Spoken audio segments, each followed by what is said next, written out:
Tube well کے گرد گاؤں کی کچھ عورتیں کپڑے دھو رہی تھیں۔ ایک عورت نے دوسری سے پوچھا، آج کیا کھایا؟ اس نے جواب دیا، کوئی 1 مہینہ پہلے کھیر کی دیگ اتاری تھی، اس دن سے روزانہ کھیر ہی کھا رہی ہوں۔ ایک عورت کے کان میں یہ بات پڑی تو اس نے سوچا، میں بھی ایسا ہی کرتی ہوں۔ کھیر ویسے بھی اس کی پسندیدہ ڈش تھی، چنانچہ اس نے گھر پہنچتے ہی کھیر کی دیگ اتارنے کا پروگرام بنایا۔ وہ کھیر کی دیگ سب سے چھپ کر مہینہ بھر اکیلی کھانا چاہتی تھی، لہذا اس نے دیگ پکا کر توڑی والے کمرے میں چھپا دی۔ پہلے دن کھیر کھائی، دوسرے دن بھی کھائی، مگر تیسرے دن اس میں سے بو آنے لگی۔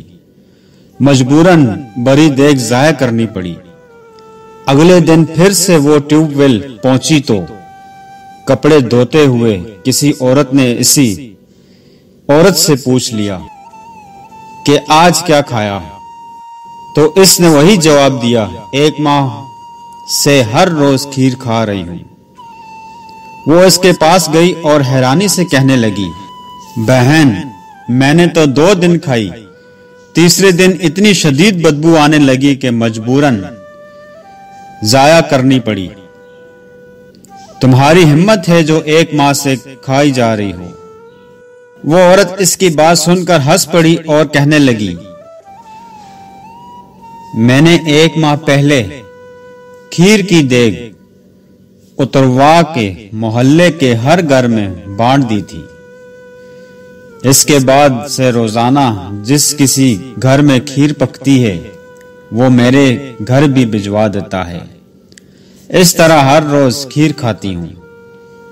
دوسروں کے خوشی غم میں شریک ہوں، راہ چلتے لوگوں کو سلام کریں، عزیز و اقارب کے لیے خاص وقت نکالیں، محفلوں اور دعوتوں کا رواج عام کریں، معاشرے کی فلاح بہبود پر خرچ کریں۔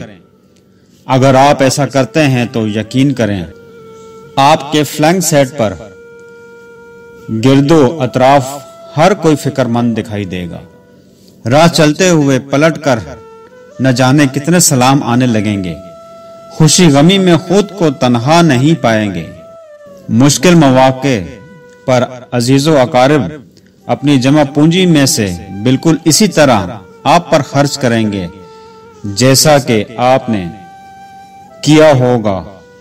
آپ کو ہر محفل میں، ہر دعوت پر مدعو کیا جائے گا۔